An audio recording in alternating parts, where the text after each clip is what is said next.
because you allowed yourself to be used. They took you for granted and thought that you were so weak. You allowed yourself to be used and they thought that you were so weak. And they went further to trample on you. They went further to scheme things against you.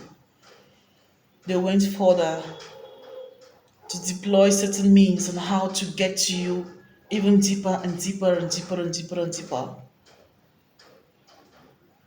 But God saw your innocence. God saw your humility. God saw your heart. God saw your intentions, that they were so good. All what you meant was good for the people. All what you meant, all what you meant was, to make the world a better place. You were not working for selfish reasons. You were not reaching out for selfish reasons. You didn't lend your ears to people because you didn't have time for yourself, because you didn't have things to do.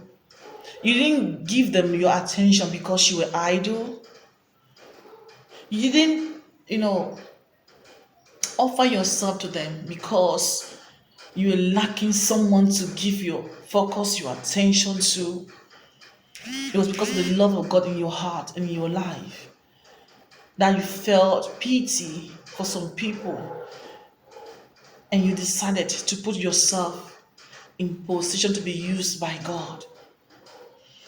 And while you were in service to God in their lives, they thought that you were so stupid. They thought that because you were so vulnerable and so humble, so gentle, they thought that they could trample on you. They thought that they could manipulate you. They thought that they could, derail your focus. They thought that they could deviate your purpose. They could deviate it from your purpose. They could redirect you from your purpose. So they were trying to bring confusion, even though you had everything mapped out, everything figured out how you're going to be of service to your people, but they didn't. They ended up trying to take advantage of your vulnerability, of your kind heart. They tried to take advantage of your love for them, and that is not. It wasn't of God at all. So God had to remove you. God had to remove you and cut off situations between you and them. God cut off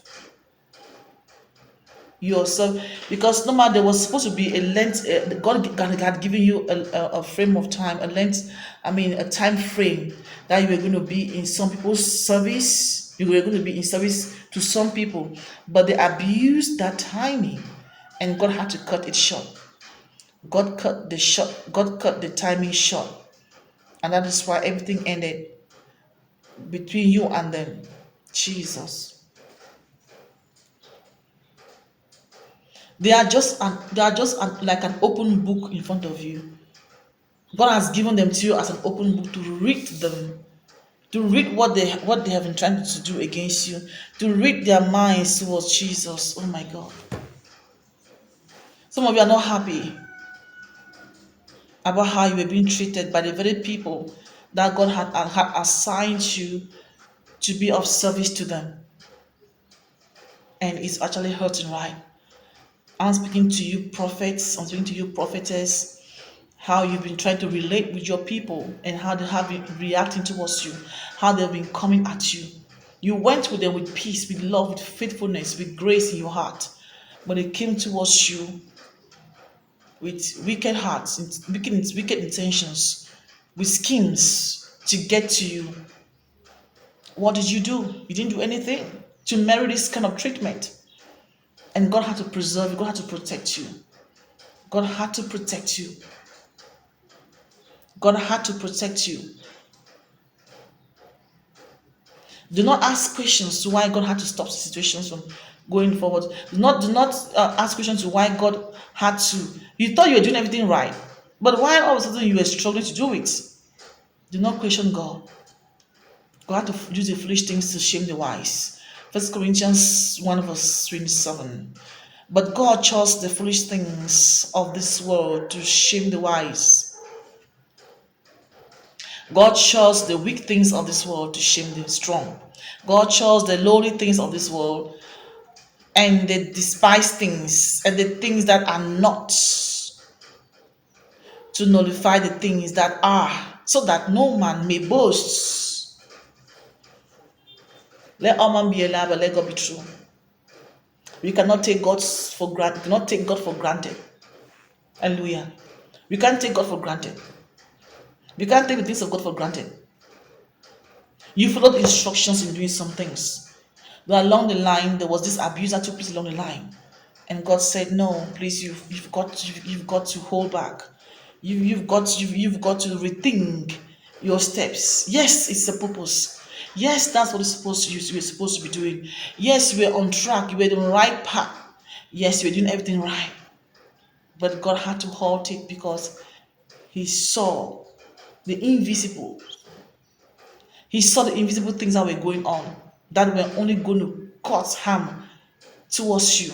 That was why He protected you by putting a stop to a purpose, to a mission, to something that you were into. The Lord said, please do not be sad. Do not grieve. Because not everybody, some of you do not grieve because God had put a stop to something that you were actually doing. I don't know whatever you were doing that God had to put a stop to it. It's not because you did anything wrong. It's because of the things that were invisible that you could not see, that were trying so hard to target you, that were trying so hard to destroy you. So God had to preserve you by putting a stop to it. Okay? Just give God a time. It is going to come back and come back really well, and you're going to be more focused. You're going to be having broader understanding of what you've been trying to do, and you're going to be doing it effectively. Hallelujah. Even so, you are still walking. You are still walking in the spirit. You are still very much effective in the spirit. Even so, right now as I'm talking to you, a lot of people you are gaining more wisdom. You are gaining more understanding when it comes to what you have been trying to do. Please be patient. Be patient. Be patient. It might seem to be so foolish, it might seem to be so out of place, it might seem to be so unfair, unexpected, but God is there. He's using the stupid things, foolish things to shame the wise. People might look at you to be so flighty, insecure, or a certain way, might look at you in a certain way, but God is saying that He has got you, all right. He has got you, and let them look at you in a certain way. Let them think the worst case scenario about you. Let them imagine the worst case scenario about you. Let them think about the worst things. He has got you, and when you bounce back, it's going to be marvelous. When you bounce back, they will not be able to contain you, because then you will be like really so high up there and doing great things. God bless you so much. I have been Emily Fix. It's my vehicle, and love so much. Try to see you next video. Hallelujah.